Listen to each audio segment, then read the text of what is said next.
सभी विद्यार्थियों को सुप्रभात।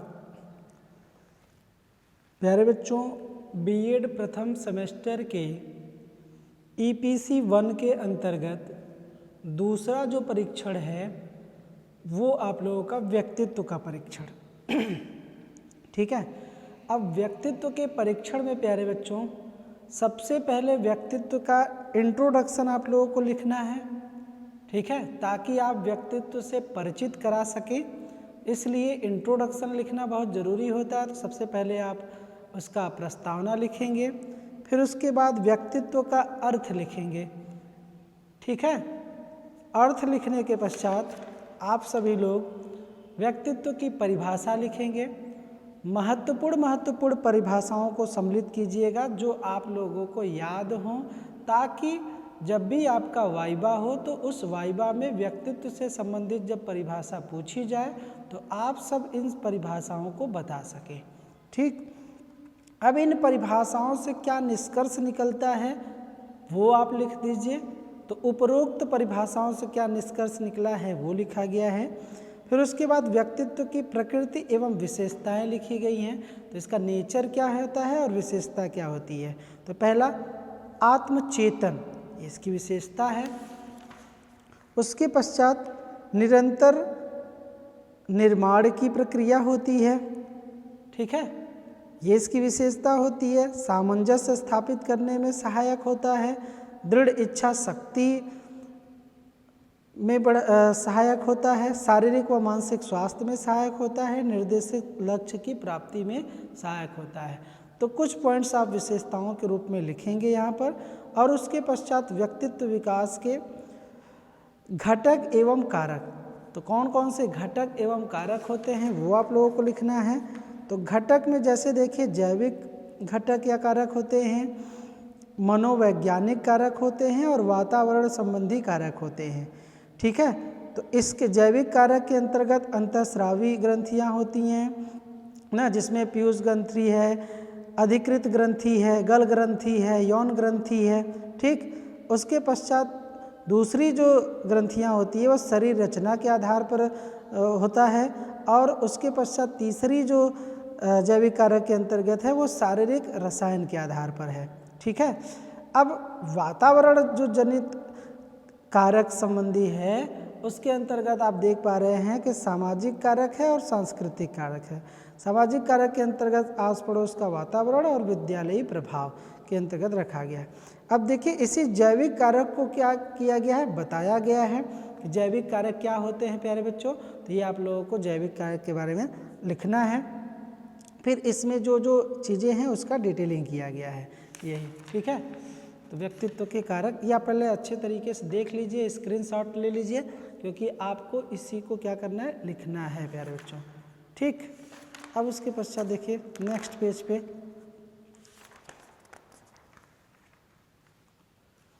एक मिनट, इसी में दो जुड़ गया है क्या, ठीक है, यहाँ तक हो ही गया।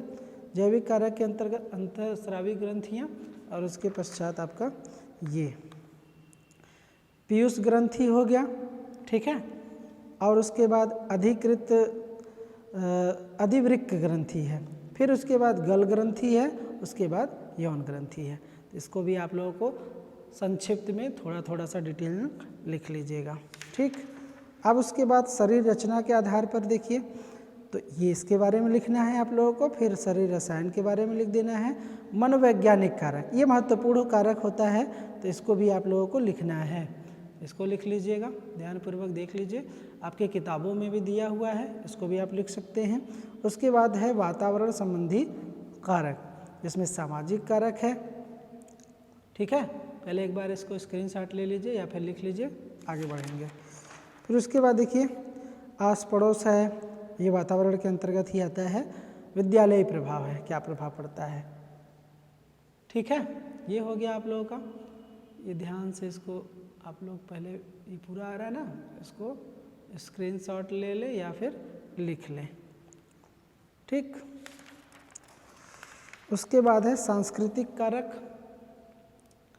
ना, सांस्कृतिक कारक के अंतर्गत भी लिख लीजिए। फिर उसके बाद है व्यक्तित्व के प्रकार, देखिए ये महत्वपूर्ण है। आप चाहें तो व्यक्तित्व के प्रकार के अंतर्गत इसकी पूरी सारणी भी आप बना सकते हैं प्रकार में, शरीर रचना के आधार पर, ठीक है, और उसके मनोवैज्ञानिक गुणों के आधार पर वर्गीकरण है, ठीक। तो 3 प्रकार का वर्गीकरण आता है इसका, युंग का वर्गीकरण है, तो आप चाहें तो इस तरीके का भी बना सकते हैं। तो पहला देखिए जो है इसके अंतर्गत वर्गीकरण, क्योंकि अलग अलग प्रकार के ये विभाजित किए गए हैं व्यक्तित्व हैं। तो व्यक्तित्व में पहला है शरीर रचना के आधार पर। अब शरीर रचना के आधार पर विभिन्न विद्वानों ने अलग अलग प्रकार के बताए हैं, जिसमें पहले जो हैं वो क्रिस्मर महोदय हैं। अब क्रिस्मर महोदय ने मुख्यतः 4 भागों में इसको विभाजित किया है, जिसमें पहला है गोलकाय, ठीक है, उसके बाद है लंबकाय, उसके बाद है सुडौलकाय, उसके बाद है मिश्रित काय। तो इसको भी आप लोगों को क्या करना पड़ेगा, डिफाइन करना पड़ेगा कि ये है क्या। देखिए यहाँ पर डिफाइन किया गया है, ठीक। आप इसको भी लिख लीजिएगा, गोलकाय, लंबकाय, सुडौलकाय, मिश्रित काय, क्योंकि यहाँ से पूछा जा सकता है, व्यक्तित्व के अपने प्रकार हैं, तो इसलिए आप इसको लिख लीजिएगा, ठीक। मनोवैज्ञानिक गुणों पर आधार पर वर्गीकरण, तो देखिए इसमें 2 भागों में विभाजित किया गया है मनोवैज्ञानिक गुणों के आधार पर। तो गुणों के आधार पर युंग ने वर्गीकरण बनाया है और स्प्रेगर महोदय ने कहीं ना कहीं अपना वर्गीकरण दिया हुआ है। तो युंग ने जब वर्गीकरण दिया तो इसमें भी 3 प्रकार के भागों में विभाजित किया गया है। वो 3 प्रकार कौन कौन से हैं, यहाँ पे आप लोगों को दिखा देते हैं, बता देते हैं कि 3 प्रकार कौन कौन से हैं। पहले इसको लिख लीजिए आप। इसको लिखने के पश्चात देखिए युंग का जो वर्गीकरण है वो ये है, जिसमें आप देख रहे हैं अंतर्मुखी है, बहिर्मुखी है और उभयमुखी है। इसके बारे में भी आप लोगों को लिखना पड़ेगा, अंतर्मुखी क्या होता है, बहिर्मुखी क्या होता है और उभयमुखी क्या होता है, ठीक है प्यारे बच्चों। अब ये लिखने के पश्चात जैसा कि आप देख पा रहे हैं कि इसमें क्वेश्चनायर लगा हुआ है, ये क्वेश्चनायर का मेन पेज है, ठीक। आइजेंक व्यक्तित्व प्रश्नावली, तो आइजेंक के अनुसार भी आप लोग क्या करेंगे, वर्गीकरण बना सकते हैं, जिसमें आइजेंक का वर्गीकरण के अंतर्गत मुख्यतः 4 भागों में विभाजित किया गया है। उसमें आप देखेंगे तो मनोविक्षुब्धता के अंतर्गत है, मनोविकार के अंतर्गत वर्गीकरण किया गया है, बहिर्मुखी और आप लोगों का झूठ बोलने वाला, ये 4 वर्गीकरण है जो आइजेंक व्यक्तित्व। देखिए इसमें क्वेश्चनायर है, कुल 107 प्रश्नों की संख्या इसमें निर्मित की गई है। आप लोग देख पा रहे हैं कि ये पेज है, पेज नंबर इतना। फिर उसके पश्चात आप देखिए, मैं इसको यहाँ पे भी दिखा दे रहा हूँ आप लोगों को, ये यहाँ पे इसका एंड हो रहा है, जो कि प्रश्न संख्या देखिए 107 है कुल, ठीक है, यहाँ पे दिखाई दिया। अब इसके पश्चात यहाँ से जो परीक्षण 2 है उसका मेन चीज़ स्टार्ट होता है कि आप परीक्षण का क्या नाम है, ठीक है। तो परीक्षण का नाम है आपका आइजेंक व्यक्तित्व प्रश्नावली, जिसको हम लोग EPQ के नाम से भी जानते हैं, ठीक है।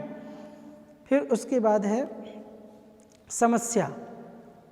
समस्या में देखिए आइजेंक व्यक्तित्व प्रश्नावली द्वारा मनोवैज्ञानिक परीक्षणों का प्रशासन व प्रतिवेदन प्रस्तुत करना है, ठीक।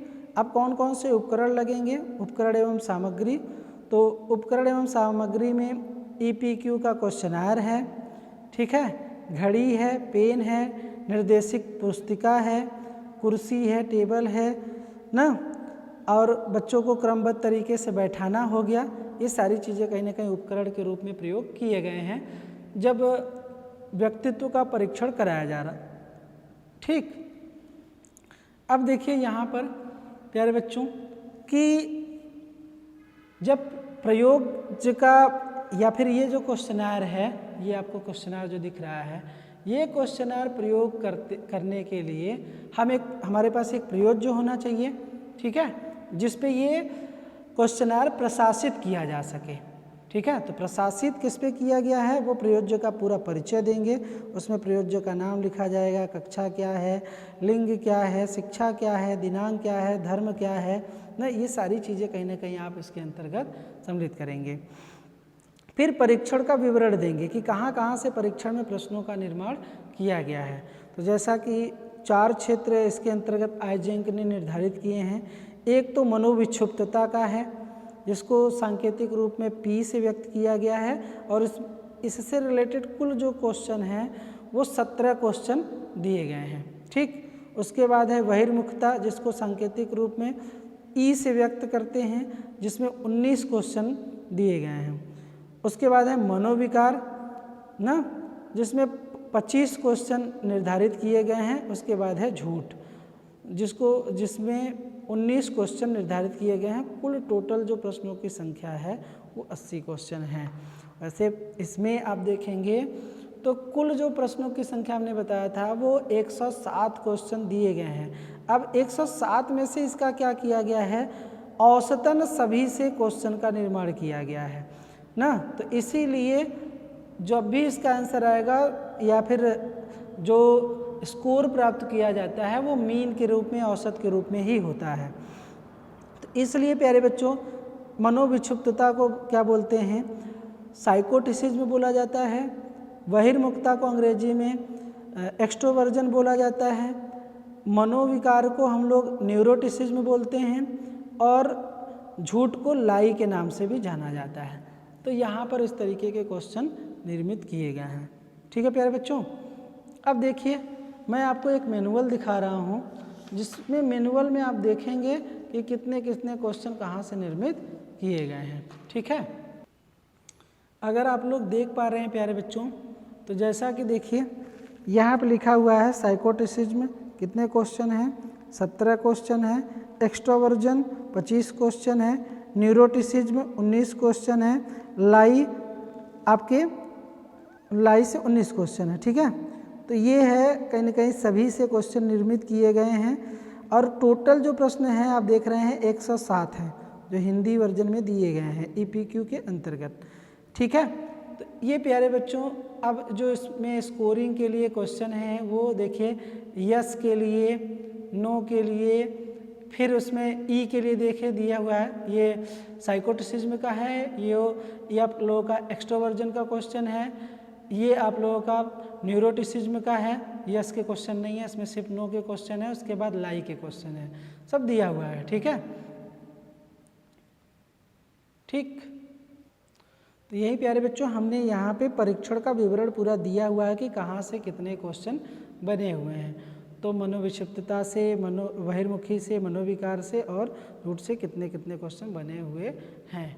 टोटल कितने थे, 107 क्वेश्चन थे, जिसमें से इन जगहों से कुल कितने क्वेश्चन बने हुए हैं ये आपको सारणी में लिखवा दिया गया। अब इसके पश्चात प्यारे बच्चों देखिए, EPQ का परीक्षण जो सीमा रखा गया है वो समय सीमा आपका 20 मिनट है।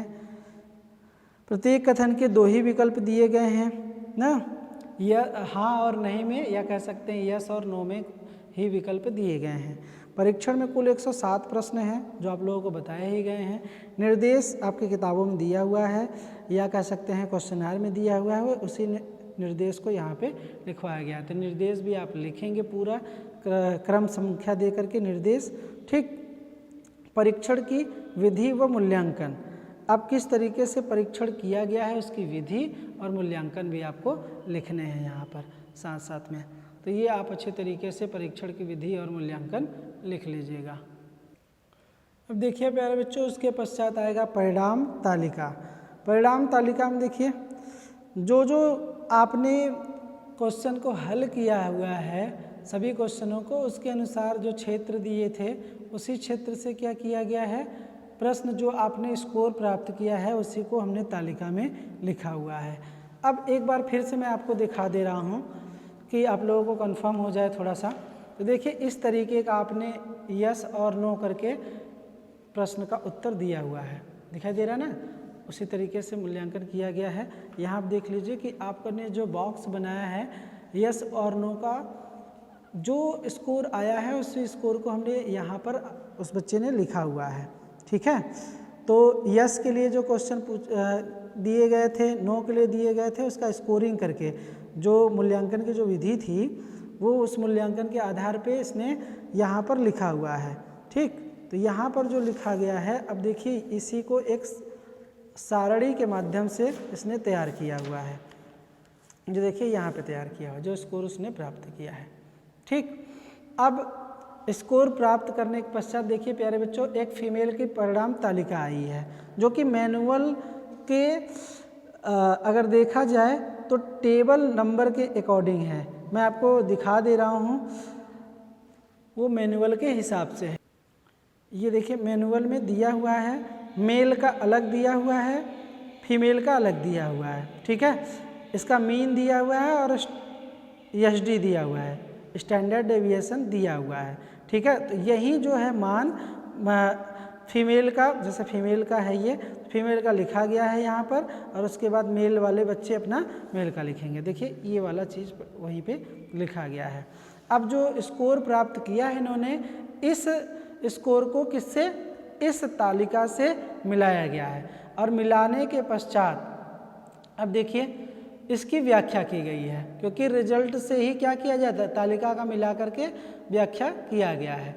तो पहला जो था पी का साइकोटिसिज्म का व्याख्या किया गया है, फिर उसके बाद स्कोर के अनुसार, ठीक है, फिर उसके बाद न्यूरोटिसिज्म का किया गया है, नहीं न्यूरो का एक्स्ट्रावर्जन का है ना, तीसरे वाले का, तो बहिर्मुखता का किया गया है। फिर आप इसको देख लीजिए और लिख भी लीजिएगा, मैं आपको आसानी पूर्वक दिखा पा रहा हूँ, तो ये आप इसको देख करके पहले लिख लीजिएगा। ठीक है, अब उसके पश्चात ये ध्यान रखिएगा कि सभी लोग जो अपना स्कोर पाए हैं उसी अपने स्कोर के साथ ही इसकी व्याख्या करेंगे। ये नहीं कि इसमें से देख करके आप व्याख्या कर लें। आप इस बच्चे का कुछ और रिजल्ट आया है, आपका कुछ और रिजल्ट आएगा, तो उसके अनुसार आपको व्याख्या करनी है यहाँ पर। ठीक है भाई, जिसका उस मान लीजिए इस बच्चे का 6 आ रहा है, किसी का 0 आएगा, किसी का 1 आता है, किसी का 2 आता है। लाइव मान लीजिए झूठ बोलने का इस बच्चे का कितना है, 7 है, 7 है ना। यहाँ पे देखिए औसत कितना दिया है, 12 दिया हुआ है। आपका हो सकता है 12 से ऊपर हो, तो इसका मतलब आप झूठ बोलने वाले ज़्यादा हैं। ये बच्ची 7 है तो 7, ये झूठ बोलने वाली कम है, तो आप अपने डाटा के अनुसार ही इसकी व्याख्या करेंगे।